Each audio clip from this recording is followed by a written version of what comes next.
ये कहानी भक्ति गांव के एक चूहे की है जो अपना दुख और अपनी आप बीती सुनाने गांव के गणेश मंदिर आता है। श्री गणेश के चरणों में मूषक का प्रणाम। आज मैं अपना दुख सुनाने आया हूँ। बप्पा, हर घर में आपकी पूजा होती है। मैं आपकी सवारी हूँ, इसलिए मेरी भी पूजा हो जाती है। लेकिन मंदिर से बाहर किसी भी चूहे को सम्मान और प्राणदान नहीं मिलता।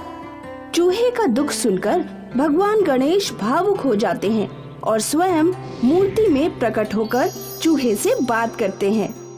मूषक, मैं तुम्हारे दुख को समझता हूँ। प्रभु, मेरी पूरी बात सुन लीजिए। कहो, और क्या कहना चाहते हो?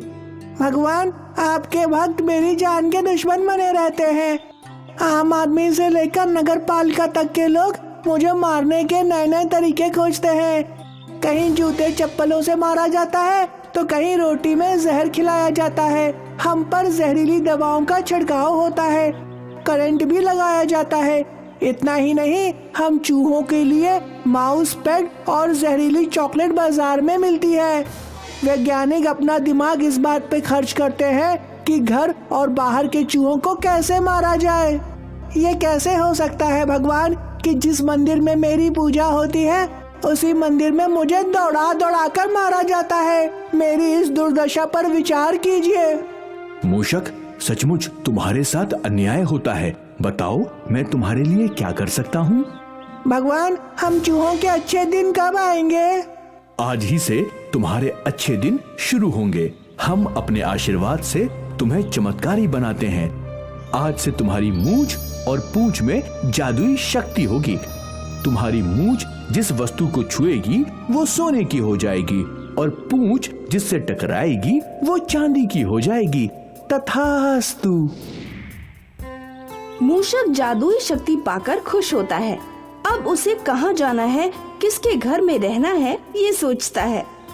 अंत में उसने लक्ष्मी नाम की एक औरत को चुना जिसके घर वो जाना चाहता है। लक्ष्मी एक भिखारिन है जो उसी मंदिर में रोज आती है, बाहर बैठकर भीख मांगती है। रात होने पर जाने से पहले अपने साड़ी के पल्लू से मंदिर की सीढ़ियों को साफ करती है। आज भी लक्ष्मी ऐसा ही करके अपने घर वापस चली जाती है। लक्ष्मी झोपड़ी जैसे घर में आती है, दिया जलाकर उजाला करती है। वहाँ एक चूहा है। लक्ष्मी उसे भगाना चाहती है तो चूहा उससे बात करता है। रुको लक्ष्मी, मुझे अपने घर से नहीं निकालो, मैं तुम्हारा भला करने आया हूँ। अरे, तुम तो हमारी तरह बात कर रहे हो। जादुई चूहे हो क्या? हाँ, मैं चमत्कारी चूहा हूँ। अच्छा, तो तुम क्या चमत्कार दिखा सकते हो? कुछ भी, ये देखो। चूहा घर में इधर उधर देखता है। उसे खाने के बर्तन दिखाई देते हैं। चूहा उसके पास जाकर अलग अलग बर्तनों में अपनी मूंछ और पूंछ स्पर्श करता है। बर्तन सोने और चांदी के बन जाते हैं। अब ये बर्तन सोने और चांदी के हैं। मैं ऐसे ही चमत्कार कर सकता हूँ। अब तुम इन बर्तनों को बेचकर अपने घर की दशा सुधार लो, बाकी बातें बाद में करेंगे। लक्ष्मी और चूहे की दोस्ती हो जाती है। लक्ष्मी उन सोने के बर्तनों को बेचकर अपनी झोपड़ी को महल बना लेती है। चमत्कारी चूहा लक्ष्मी के दिन बदल देता है। चूहा लक्ष्मी से कहता है कि वो इस रहस्य को किसी को नहीं बताएगी। लक्ष्मी अब मंदिर में भीख मांगना बंद करके लोगों की मदद करने लगती है, जिसे देखकर मंदिर का पुजारी हैरान हो जाता है। अरे लक्ष्मी, मैं ये क्या देख रहा हूँ? भीख मांगने वाले हाथ आज लोगों को भीख दे रहे हैं।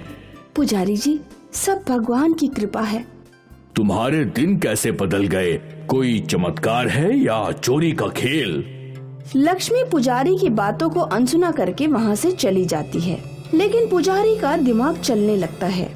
पुजारी लक्ष्मी की बातों से संतुष्ट नहीं होता। एक दिन लक्ष्मी की जासूसी करते हुए वो उसके घर तक पहुँच जाता है। लक्ष्मी पुजारी के इस षड्यंत्र से अनजान चूहे से बात करती है। लक्ष्मी, घर आने में बहुत देर कर दी। हाँ, मैं अनाथालय चली गई थी। वहाँ कुछ बीमारों को इलाज के लिए अस्पताल लेकर जाना पड़ा। इसका मतलब आज के सारे पैसे खर्च हो गए होंगे। हाँ, कोई बात नहीं, कल के लिए पैसों का इंतजाम फिर कर देते हैं। चूहा घर के दूसरे बर्तनों में अपनी मूंछ और पूंछ स्पर्श करके उन्हें सोने और चांदी से बना देता है। पुजारी छुपकर सब कुछ देख रहा है। वो हैरान होता है और वहाँ से चुपचाप चला जाता है। अपने घर पहुंचकर उसी चूहे के बारे में सोचता है। लक्ष्मी की किस्मत बदलने वाला ये चमत्कारी चूहा है। मैं इतने दिनों से गणेश जी की सेवा कर रहा हूँ, लेकिन मुझे कुछ नहीं मिला। ये तो मेरे साथ अन्याय है। अब मुझे ही न्याय करना होगा। लक्ष्मी अब रोज सुबह लोगों से मिलने, उनकी मदद करने घर से निकल जाती है। पुजारी मौके का फायदा उठाकर उसके चमत्कारी चूहे को पकड़ लेता है और पिंजरे में बंद करके थैले में छुपाकर वहाँ से निकल जाता है। लक्ष्मी वापस आती है। घर में चूहे को ना पाकर परेशान होती है। पुजारी चूहे को अपने घर लेकर आता है और बड़े ही विनम्र भाव से विनती करता है। हे चमत्कारी चूहे, मैंने छुपकर लक्ष्मी के घर में तुम्हारा चमत्कार देख लिया है। अच्छा, तो तुम मेरे बारे में जान गए हो। मुझसे क्या चाहते हो? लक्ष्मी की तरह मेरा भी भला कर दो। कब तक भगवान भरोसे बैठा रहूंगा? आश्चर्य है, तुम भगवान की सेवा करके भी निराश हो। मैं तुम्हारी इच्छा पूरी कर देता हूँ। पुजारी चूहे के सामने बहुत से बर्तन, सामान और खिलौने लाकर रख देता है। चूहा अपनी मूंछ और पूंछ के चमत्कार से उन्हें सोने और चांदी का बना देता है। पुजारी सोने चांदी के बर्तनों को बेचकर सबसे पहले एक बड़ा सा सोने का पिंजरा खरीदता है, जिसमें वो चूहे को कैद कर लेता है। चूहा निराश होकर पुजारी से कहता है, ये क्या पुजारी, तुमने मुझे सोने के पिंजरे में कैद कर लिया। क्षमा करें चूहा जी, ये तो मैंने आपके सम्मान के लिए किया है। आप कहीं भाग न जाओ, इसकी गारंटी सोने के पिंजरे में ही मिल सकती है। चूहा पुजारी की बातों से निराश होता है। पुजारी सोना और चांदी बेचकर अपने घर का हुलिया बदलने लगता है और देखते ही देखते वो भी अमीर आदमी बन जाता है।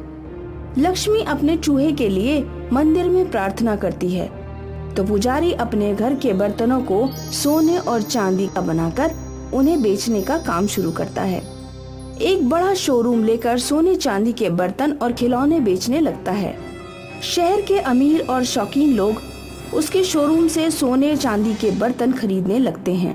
पुजारी घर आकर चूहे से रोज चमत्कार दिखाने को कहता है। चूहा अब ऐसा करने से इनकार कर देता है। पुजारी, तुम्हारे लालच का कोई अंत नहीं है। अब मेरा चमत्कार नहीं होगा। क्या मतलब? तुम मेरे बर्तन और खिलौनों को सोने चांदी का नहीं बनाओगे? नहीं। पुजारी चूहे के इनकार करने पर उसे प्रताड़ित करना शुरू करता है। वो चूहे पर खौलता हुआ पानी डालता है, उसे करंट लगाता है और उसे जलाने की कोशिश करता है। चूहा मजबूर होकर पुजारी की बात मान लेता है। पुजारी, मुझे मत मारो, मुझे मत मारो, मैं तुम्हारी बात मानने को तैयार हूँ। पुजारी का धंधा जोरों का चलता है, लेकिन कुछ ही दिनों में पुजारी की पोल खुल जाती है। उसके बेचे हुए सोने चांदी के बर्तन मिट्टी के बन जाते हैं। ये सब चमत्कारी चूहे के श्राप देने से होता है। पुजारी के शोरूम पर लोगों की भीड़ हमला कर तोड़ फोड़ कर देती है और उसके घर में आग लगा देती है। पुलिस पुजारी को गिरफ्तार कर लेती है। चूहा मंदिर आकर अपनी चमत्कारी शक्ति वापस कर देता है।